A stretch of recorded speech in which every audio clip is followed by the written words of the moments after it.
triple significance of the Holy Eucharist as we enter into these very, very precious 3 days of the very foundations of our faith.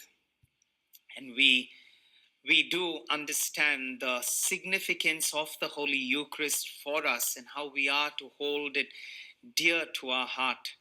I remember when I was in Sydney, I was by chance called to give communion to a person who was suffering from cancer. And it wasn't a family I knew. I was, another priest was supposed to go, but he couldn't. And so they asked me to just go and give Holy Communion. So I'm seeing the whole family for the first time. I'm seeing the person for the first time. When I went over there, I was pretty shocked. It was the cancer of the cheek, and it was terribly disfigured. The person was terribly disfigured. The cancer had kind of spread into the tongue and into the throat as well.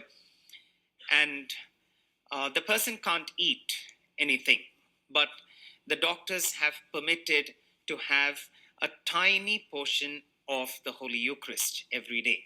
And that's a very, very tiny portion. We all know how tiny our Eucharist is. And from there, you take barely even 1/4 of that little Eucharist. And standing over there when I was preparing to give Holy Communion, one thing that struck me was the stench of that's coming from the wound.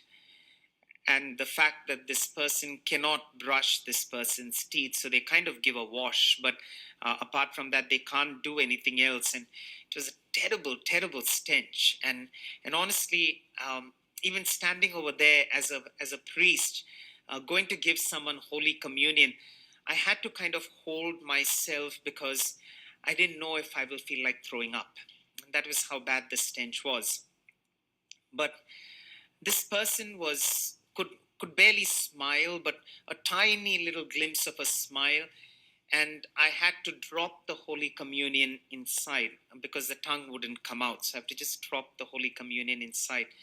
And the person is sitting straight up on the hospital bed, and then closed her eyes, and I could see tears just flowing down. That person cannot speak much. So after the Holy Communion, I said a prayer, and I was going out, and the daughter accompanied me to the lobby of the hospital. And she was telling me how every day this elderly mother of hers will prepare herself for Holy Communion. She will not let the priest or the communion minister come without her having combed her hair, had the daughter get her to comb the hair, put her dress all correctly, make the bed all neat, and only then would she receive Holy Communion. And as I was walking into my car, I was thinking to myself, what passionate love could one have? In the midst of such great pain, in the midst of such great suffering, the joy that this person had was in the joy of receiving the Eucharist. The tears were the happiness of receiving Eucharist.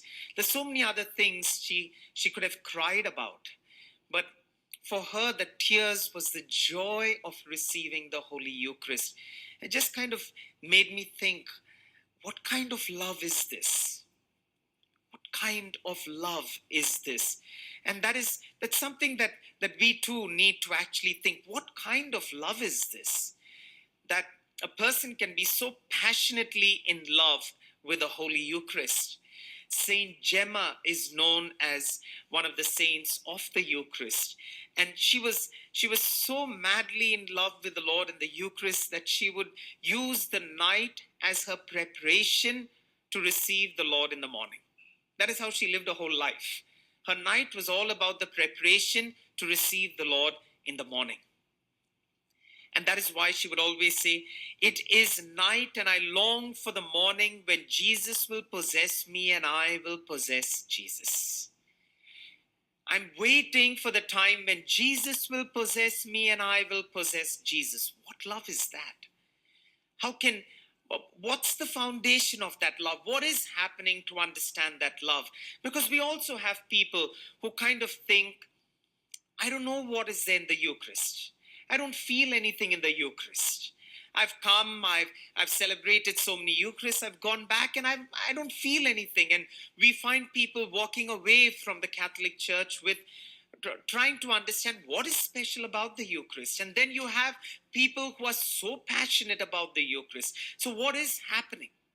Is the Eucharist just about a lot of rituals, a lot of symbolic signs?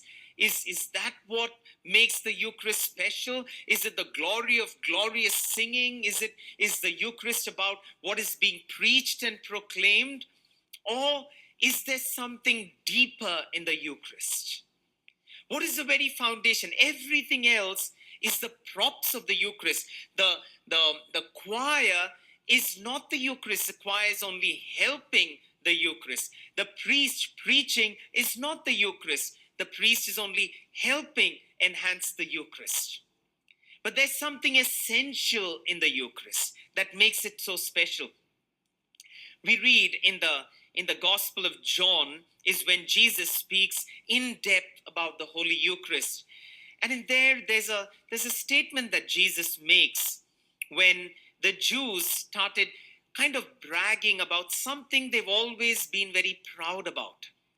They've always been proud about the manna that God gave them in the wilderness. And they were always proud about it. And that is why we would read in John chapter 6, verse 31. They would say, our ancestors ate manna in the wilderness, as it is written, he gave them bread from heaven to eat. Now, this is kind of in a context because John chapter 6 is all about the bread of life. It's all about the Eucharist, but it starts with something on the exterior. It starts with the multiplication of the loaves. 5 loaves, 2 fish multiplied. Everyone has eaten. Everyone's happy. They all run behind Jesus for more bread, for physical bread. And that is when Jesus speaks about the Holy Eucharist. He speaks about the bread of life. And they say, what are you talking about, the bread of life? Our ancestors ate manna. Who gave manna? God gave manna. They were proud about it. And they said, God gave our ancestors manna. We are a race that was provided food by God. When they were hungry and they couldn't survive in the wilderness, they were given manna by God to get life. What life? Exterior life. Now they've come for the 5 loaves and the 2 fish that are multiplied to get what? Life. What life? Exterior life again. All their bragging has been about what's happening on the exterior. God provided us and now we are alive because of that. This is when Jesus goes deeper, when Jesus tells them in John chapter 6, verse 49, 48 onwards, I am the bread of life. Your ancestors ate the manna in the wilderness and they died. Now that for them was kind of an insult because they bragged about the manna that God is supposed to have given them. And now Jesus himself says, that manna that even my Father gave you in the wilderness, even that manna is not as close as what I'm going to give you. Because I'm going to give you myself. Whoever eats this bread will live forever. And the bread that I will give for the life of the world is my flesh. What I'm giving you is myself. And that is where we keep reading in the scriptures where Jesus says, you will be in me and I will be in you and we will be one. So what becomes the foundation? When Jesus is speaking to the disciples as well, and he's giving them on the day of the Last Supper, he gives them the Holy Eucharist. What is he gifting them? He's gifting them himself. He knows that he cannot be here on the earth. he says so very clearly, I have to go to my Father. I have to go to my Father. But there is love between the Lord and the disciples. And he gives them a gift of the Holy Eucharist, where he's giving not just manna that the Father gave, but he's giving the manna himself to those who he is in love with. And that is where there is a union between the one who gives and the one who receives. And that is what becomes the foundation of our faith in the Eucharist as well. It is not about how beautiful the candles are. It's not about how beautifully the altar is decorated. It's not about how beautiful the priest's vestments are. It's not about how beautiful the choir is. It's not about how beautiful our church is. It's not about how perfectly we've got all this right. But it is about Jesus giving himself in an act of love and us receiving him in an act of love. Because the Eucharist is an act of consummation of a love story. And unless and until we get that foundation, we will always struggle in understanding why are they so passionately in love with the Eucharist. My Lord is giving himself unto me, and I'm receiving him. Every Eucharist, you can be in any church, it doesn't matter. That truth is the same. He gives and I receive in love. And we are one now. It could be the cathedral. It could be the little church. It could be an amazing choir. It could be a choir that sounds like me. It doesn't matter. It could be an amazing preacher, or it could be a priest who doesn't know how to preach well. It doesn't matter. That truth will always remain the same in the Eucharist. He gives, I receive. And it is consummated. We are one now. That becomes the foundation of the Eucharist. Not all the props that are there. Those all enhancing, that's all. It helps, but it's not the end in itself. And that is why what we should always crave for when we come for the Eucharist is, Lord, let me fall passionately in love with you. Let me receive you as much as you give yourself to me. That should be our prayer. Don't look at the community around you. You will find faults in them. Don't look at the priest. You will find fault in him also. Don't look at the choir or even listen to the choir. You can listen and sing along with them, but you don't have to kind of look at the choir and compare them. It's not very important. There's one important thing in the Eucharist. It's the reminder. Those who eat my flesh and drink my blood will have eternal life because I live in them and they live in me. If we get that right, it won't matter what happens around us. Whatever scandals take place around us, it doesn't change the reality that he gives himself to me and I give myself to him. That will always be consistent. And he does it beautifully by breaking himself. And that's why significantly in the Eucharist also, he took the bread, he broke it. And those words became a reality on the cross. He broke himself and he shed his blood. That is the call he's giving us. And so anyone who is passionately in love with the Lord in the Eucharist cannot keep that love within. Why? Because the Lord himself says, when you love me, go and love your neighbor. We cannot be one with the Lord in the Eucharist and not go forth to love our neighbor. And that is why so significantly in the Gospel of Matthew, Mark, and Luke, you have the institution narrative. You know what the institution narrative is? That's basically, Jesus says, he takes the bread, he breaks it, gives it to the disciples and says, take and eat, this is my body. He gives the chalice, tells, this is my blood, the blood of the new covenant. In the Gospel of John, where do you find the institution narrative?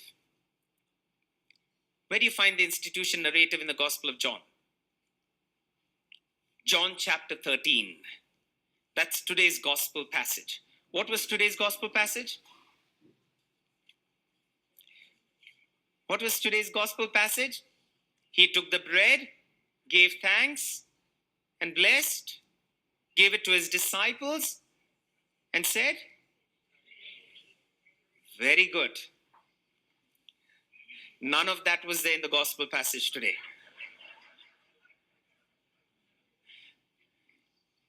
John chapter 13.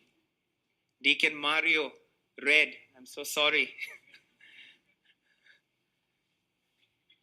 It is the washing of the feet. There is no institution narrative in the Gospel of John. They are at the Last Supper, but it doesn't speak of the institution narrative. It speaks of the washing of the feet. That's precisely what the Eucharist is supposed to turn into. You go forth and you wash the feet of your brother, your sister. Whose feet did Jesus wash? It's so easy to say that and feel okay. Disciples. Let's kind of turn that round and go specific. Whose feet did Jesus wash? Jesus washed the tax collector's feet. Jesus washed the betrayer's feet. Jesus washed the denier's feet. Jesus washed the unbelievers' feet. Jesus washed James and John, those who were obsessed with power and position. He washed their feet. He washed the feet of people who were far from perfect, imperfect people. Today, we don't have the washing of the feet by the priest. That's because of COVID reasons. We have been told and directed from Rome that the priest will not wash the feet because of the COVID restrictions that we have. And today, for the washing of the feet, what we are going to do symbolically is we have different people over here. I've selected a few different people, and I've selected them differently as well. You have a married couple there. You have a mother and son there. You have a godmother and a goddaughter there. You have a mother and a daughter there. You have a mother-in-law and a daughter-in-law here. You have a grandson and a grandmother here. And they're going to wash each other's feet.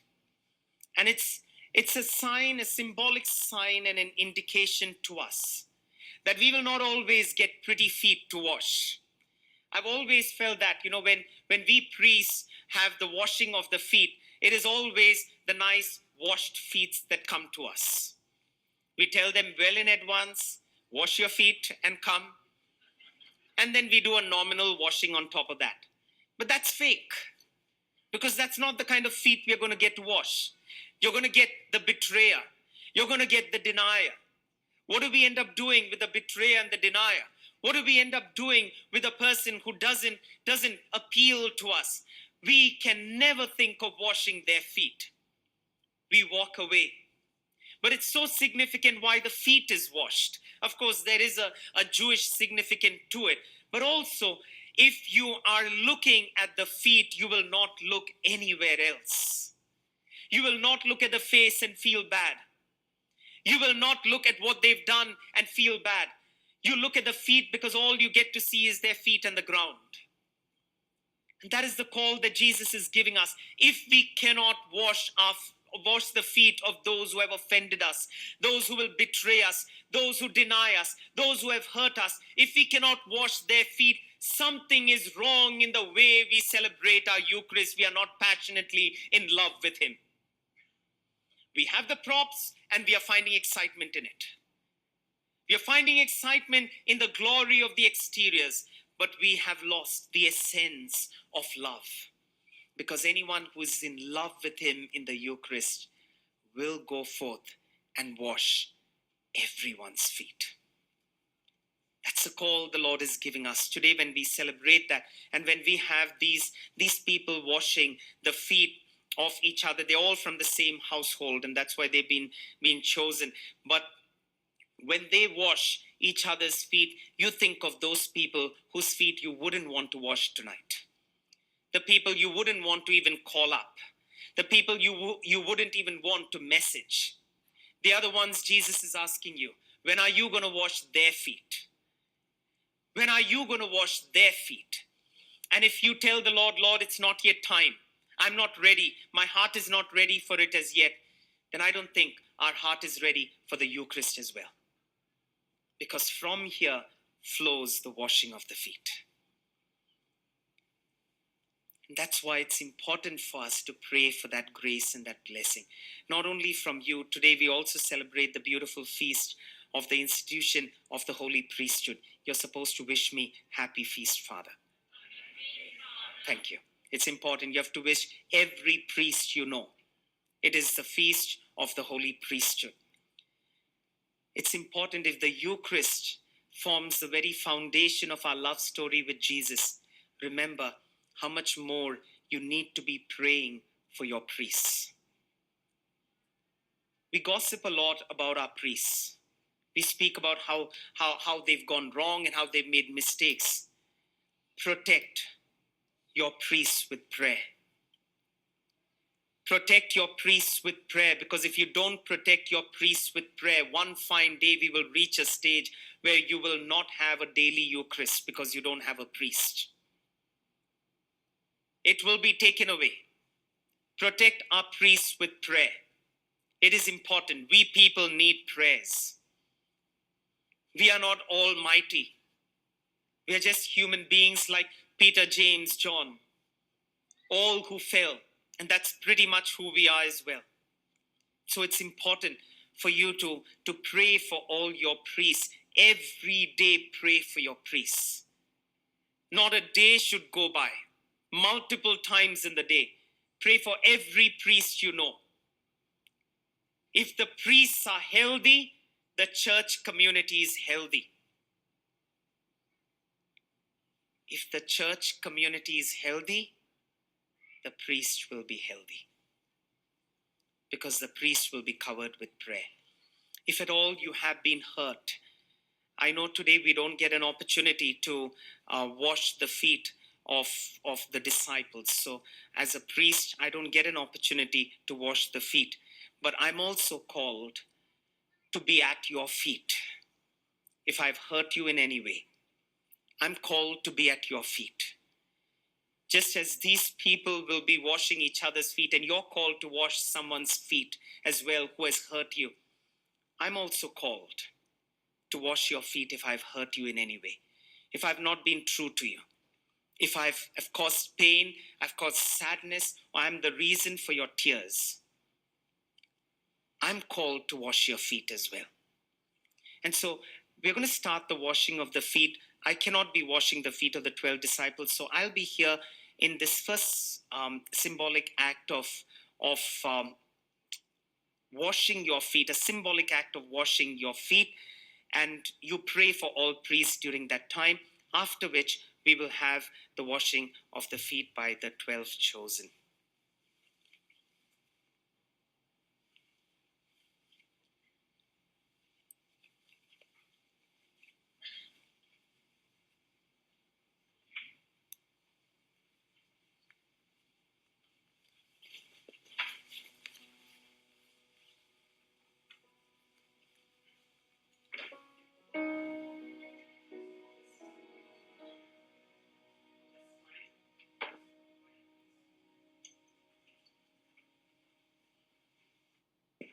At this time, you say a prayer for every priest you know. And if at all in any way I have hurt you as a priest, in this parish or in any way as a priest, I wash your feet and say sorry. But this whole call of Jesus, when he said, if I can wash your feet, you too must wash each other's feet.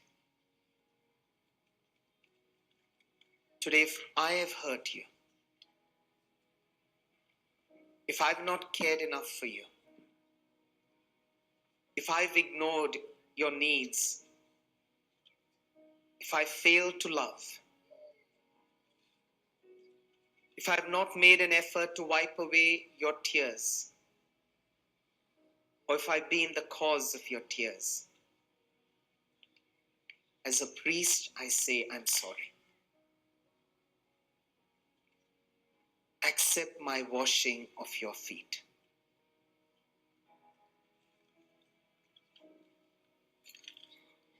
Say a prayer for me. If there's any priest you know who has hurt you, and you still hold it in your heart, tonight on the feast of the Holy Priesthood, forgive them and pray for them. They might have caused you pain or sorrow,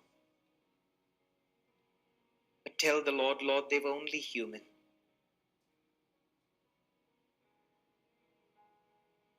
Say a prayer for every person who has been hurt by a priest. More so for us here in this parish. The broken hearts and the cries of innocent little ones. As a priest, Lord, I'm sorry. As a church parish community, we say we are sorry.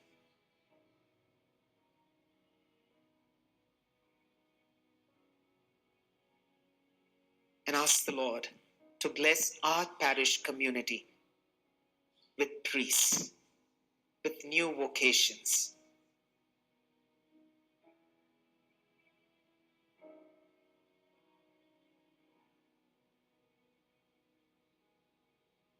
Have mercy on all of us, Lord. I'm sorry if I have hurt anyone in any way.